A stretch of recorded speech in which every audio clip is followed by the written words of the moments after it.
Hello everyone, I am Bonusri Dash. Welcome to my channel. Today I am going to teach you CBSE class 12 poem A Thing of Beauty from the book Flamingo, written by John Keats. John Keats was a British romantic poet. He was a surgeon, and this poem was taken from Endymion, a poetic romance based on Greek legend.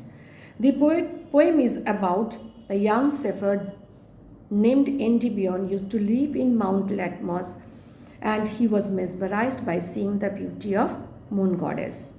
So, from this poem, A Thing of Beauty, the poet urges the reader to enhance their perceiving power or sixth sense to perceive the natural beauty. God has embellished the nature with various types of animate and inanimate things, which plays a very distinctive role to pulsate the nature and to beautify the nature in a grandeur way, in a majestic way. The thing is that we have to perceive it properly and store it in our brain as an immortal use for and to give an everlasting impact in our future. Because the natural beauty never reduced to nothingness. Directly or indirectly, the poet through this poem urges each and every person, each and every living being to survive in the lap of nature. Because nature has only power to put solace in our very soul, very mind and very body. It has the power to remove the pall of despondency and hopelessness from our mind. Because each and every human being is embedded with trials and tribulations, happiness and sadness. That is the part and parcel of our life. Without confrontation, without the upheavals or the hurdles, human life will never exist. So, the poet from this poem requests the readers to take the trouble, to take the despondence or the sadness or the sorrowful events of their life as a friend, and perceiving the beauty of the nature to lead the life in a very meaningful and in an enthusiastic way. Because nature has power, the universe has power to bring happiness to our mind, to give a positive impact to our mind from the birth till the end. Moreover, the mighty deeds of the legends who engraved their name in the human history by their toilsome effort, by their beautiful grandeur feats, we should imbibe the lessons from them and take the lesson as a weapon to reach our destiny for our future survival. If we become efficient enough to take the norm from the lesson from the nature as well as the lesson from the from the legends, then we can enhance our life. We can lead a life in a very energetic and in an enthusiastic way, and can perceive a heaven-like sensation living on the earth by engulfing or imbibing the immortal drink which poured from the heaven drink. Now I am just reading the poem line by line with proper explanations and giving you the poetic devices. Now, a thing of beauty is a joy forever. Its loveliness increases. It will never pass into nothingness, but will help a bower quiet for us and a sleep full of sweet dreams and health and quiet breathing. This 5 line is enjambment.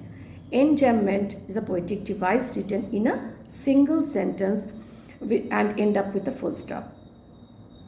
And a bower quiet is metaphor. A bower quiet is metaphor, and a sleep full of sweet dreams. Sleep and sweet is alliteration. S means consonants. So, from this line, the poet conveys that the beauty of nature never reduced to zero, because God has decorated the nature with various types of animate and inanimate objects. The inanimate objects' beautifications always immortalized on the earth from time immemorial till the doomsday. So, the nature has every norms, every vitality, every diet to feed the man's soul, to feed the mankind. Moreover, their beauty never reduces, it enhances by our aging, by our perceiving power. And if we have the power to perceive the beauty of the nature, the, the beauty or the memory which we engulf from the nature will give a cool shade under which we can take a consolation and can emblem ourselves, put an ointment for our very soul, very mind and very body. And if we are efficient enough to perceive the beautification of the nature, we can lead a very healthy, happy and a very enthusiastic life embellished with sweet dreams and sweet memories. Then the next stanza. Therefore, on every morrow, morrow means morning, are we wreath means weaving, a flowery band to bind us to the earth, spite of despondence. Despondence means sadness, of the inhuman dearth means lack, of the noble natures, of the gloomy days, of all the unhealthy and over darkened ways. Made for our searching years, in spite of all, some hopes of beauty moves away the pall. Pall means covering from our dark spirit, such the moon, such the sun and the moon. This total line is enjambment, written in a single sentence, ended up with full stop here, moon. And in this poem, in this line, I am going to give you the poetic devices also. A flowery band to bind. A flowery band to bind us to the earth is called imagery. This is imagery. And here, of noble nature is alliteration. N and N is consonance. Of noble nature, of gloomy days, of and of is repeated in this line. So it is anaphora.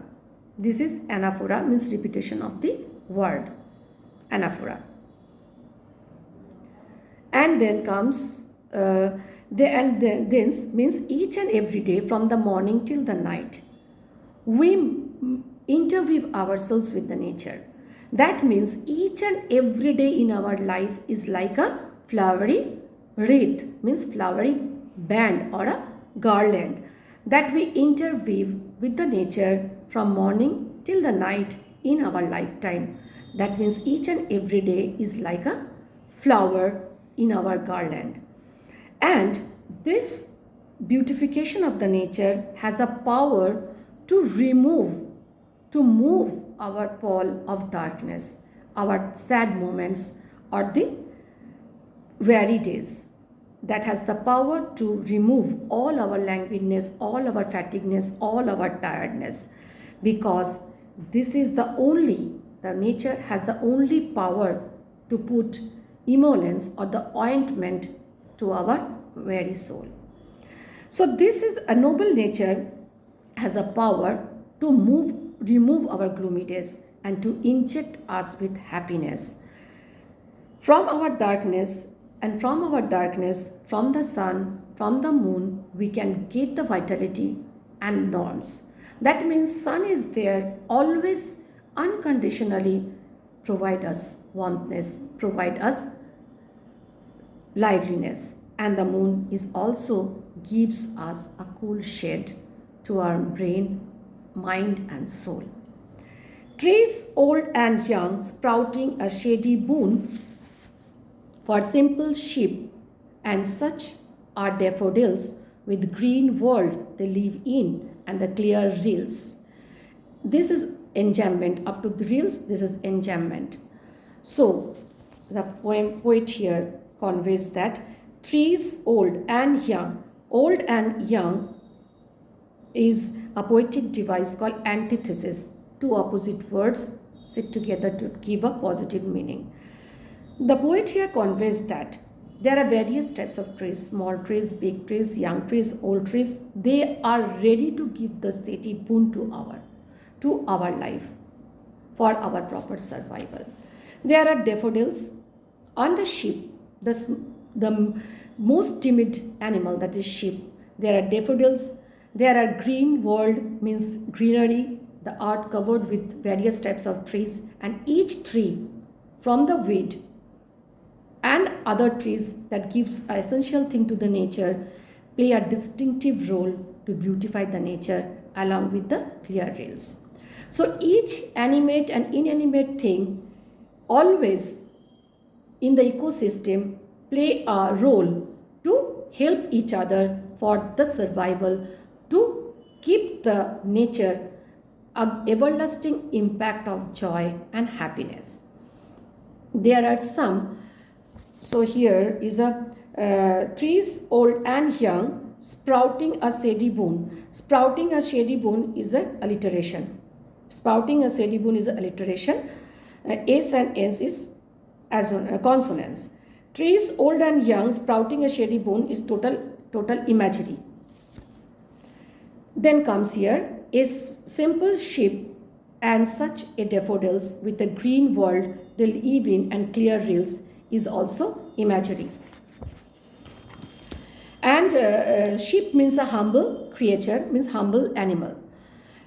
And here the reels means small transparent stream that for themselves are cooling covered, make great gains for the hot season and the mid forest break, rich with a sprinkling of fair musk roses blooms, and such too is the grandeur of the dooms we have imagined for the mighty deeds, all lovely tales that we have heard of or read, an endless fountain of immortal drink pouring onto us from the heaven brink.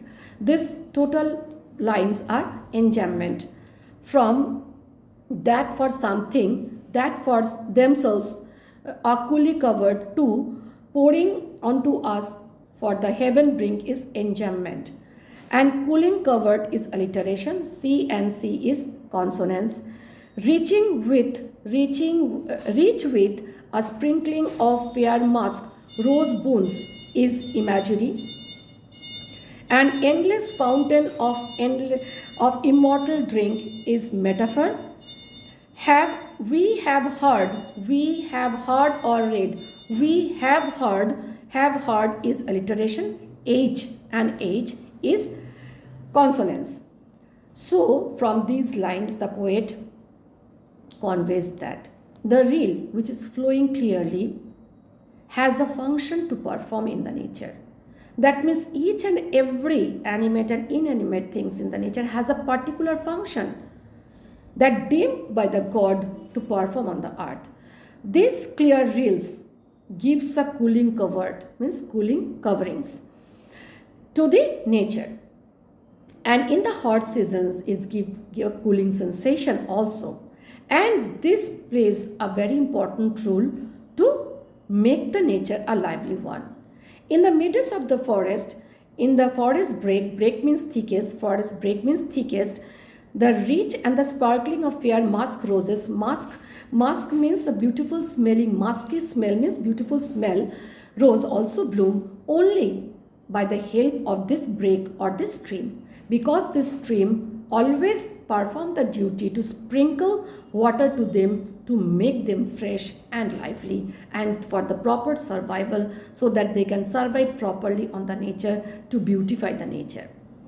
Moreover, there are many legends, though they are grandly meeting the dooms, but they made an immortal impact in the nature, in the mind or in the human history by their majestic grandeur feats, by their incomparable feats or their achievements.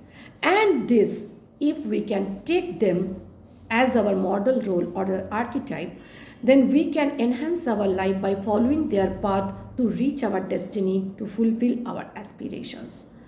So the poet here conveys that the tale which created by the legends in the human history also give an everlasting impact to enhance our life.